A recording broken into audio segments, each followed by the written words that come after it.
Magandang araw guys, ako nga pala si Glenn and welcome back to my channel. Sa mga hindi pa pala nakasubscribe dito sa channel ko, pakiclick nyo po yung subscribe button and hit the notification bell para ma-update po kayo every time na mag-upload ako ng mga bagong videos. In today's video guys, let's talk about my final review for Skin 1004 Madagascar Centella Asiatica line. Alright guys, so actually itong Skin 1004 Centella Asiatica line, nagamit ko to for almost more than 5 months. In fact, yung toner, yung ampule, and then yung kanyang ampule foam, ubos ko na, no? So, dalawang product na lang yung natitira dito, yung kanilang soothing gel, tsaka yung kanilang cleansing oil. By the way guys, no, so actually nagawan ko ng first impression review tong skincare line na to. So ililink ko na lang po dito. So sana panoorin niyo before niyo panoorin tong final review ko. So before natin i-discuss guys, isa-isa yung mga products based dun sa naging experience ko tsaka yung naging effect niya sa akin. I-discuss muna natin siya overall kung ano ba yung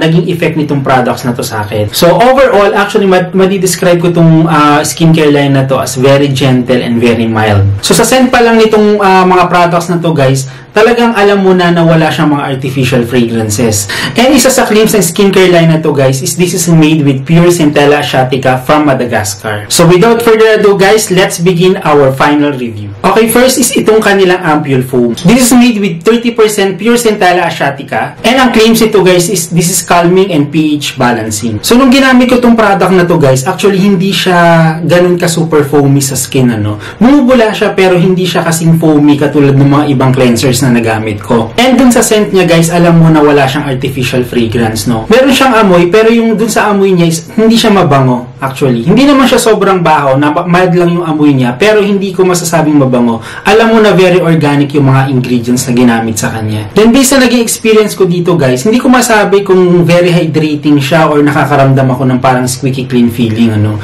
Kasi every time na ginagamit ko to, although very gentle and very mild siya guys, after ko siyang gamitin, nakakaramdam ako sa mata ko ng parang akala mo inaantok yung mata mo. Although hindi ko naman masabi na super parang na-strip off yung moisture sa skin mo. Parang moisturize naman yung skin mo. However guys, no, because dun sa nararamdaman ko nga na yun sa mata ko guys, parang naiisip ko baka parang may pagka-squeaky clean feeling siya. Ang nagustuhan ko dito guys, actually yun nga, very gentle siya, very mild.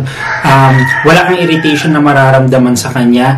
And then, talagang nakakalma niya yung skin mo, no? Actually, ginamit ko tong product na to together with other products from different brand.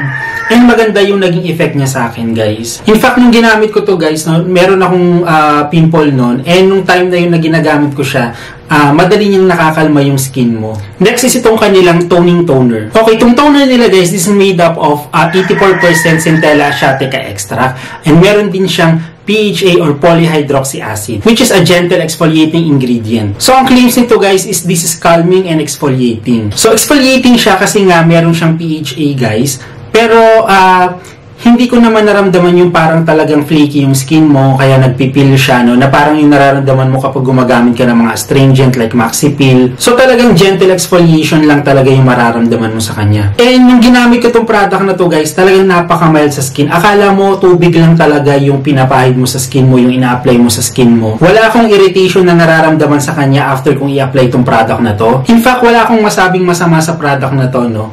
Actually, talagang yun nga, napaka-gentle, and then makikita mo din yung effect niya guys in case na meron kang tigyawat. Kasi nung time na ginamit ko to noon, actually nagtutur ako noon, pumunta ako ng bundok, pupunta ako ng beach, and nakaka-experience ako na nagkakaroon ako ng breakout.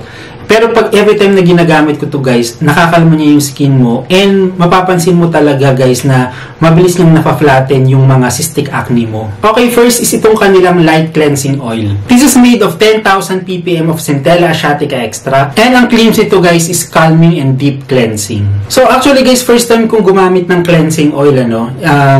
Ang normally ginagamit ko is mga cleansing water or mga cleansing balm for double cleansing. And ang masasabi ko sa kanya guys, kung 1 or 2 pumps lang yung magagamit mo guys, parang hindi siya ganun ka-oily pagka ina-apply mo siya sa skin, o hindi siya ganun ka-greasy. Mas nai-enjoy kong gumamit guys noong mga cleansing balm compare dito sa mga ganitong cleansing oil, no. Parang kailangan muna mga 5 or 6 pumps ng cleansing oil ang gamitin ko bago ko ma-achieve yung same experience na nakukuha ko guys kapag gumagamit ako ng mga cleansing valve. Nevertheless, no, actually this is a good product, no. Actually kung for double cleansing guys, maganda talaga siya na nakakatanggal siya ng mga impurities guys. Every time na ginagamit ko siya, talagang feeling ko talagang nalilinis niya yung skin mo.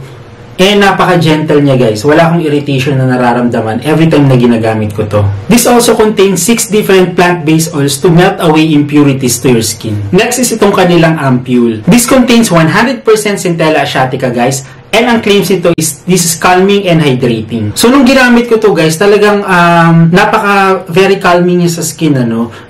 In fact, kasabay ito na ginamit ko nung toner. And sabi ko nga, during nung time na ginagamit ko silang dalawa, nagbi-beach ako, pumupunta ako ng bundok, nag-hiking ako guys. And maganda siyang gamitin, especially guys, since nagkakaroon ako ng sunburn.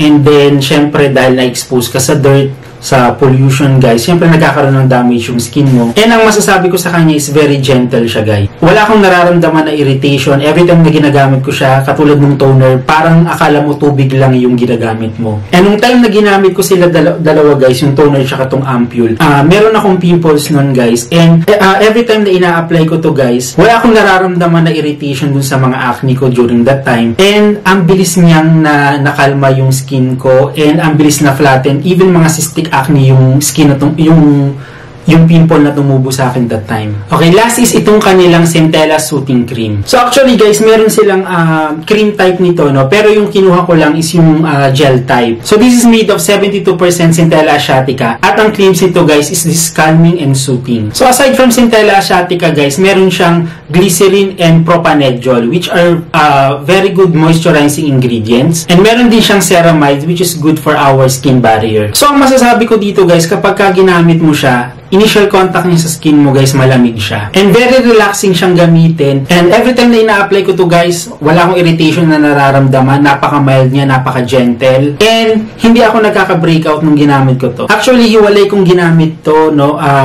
compare doon sa mga ibang kasama niya dito sa line na to. Yung mga bagay na nagustuhan ko dito sa buong skincare line na to guys, ano. So number 1, of course, napaka-gentle tsaka napaka-mild niya. And nakatulong talaga siya sa akin guys para makalma niya yung skin ko. Kasi during that time na ginamit ko siya, especially yung kanilang ampule foam guys, tinitigyawat ako doon. And nung time na ginamit ko, talagang maganda siya as a supplementary product guys, para makalma niya yung skin mo. And then, yung sa toner nila tsaka sa ampule guys, ang masasabi ko, napakatipid nilang gamitin. In fact, yung toner nila tsaka yung ampule, ginamit ko siya for more than 5 months, no? Almost 6 months ko yatang ginamit, starting ng June, and then naubos lang siya mga before mag-end tong December. Okay, ang hindi ko lang nagustuhan din sa kanya, of course, number 1, medyo pricey siya, no? Kasi compare mo dun sa mga ibang products, guys, medyo mahal siya kumpara mo dun sa mga ibang products. Pero para sa akin, sulit na kasi this is made in Korea. Hindi naman siya made in the Philippines, guys. So talagang, baka sa shipping pa lang, talagang mahal na. And yung hindi ko lang din nagustuhan is yung kanilang ampule foam. Yung nga sabi ko, meron akong nararamdaman sa mata ko every time na ginagamit ko siya.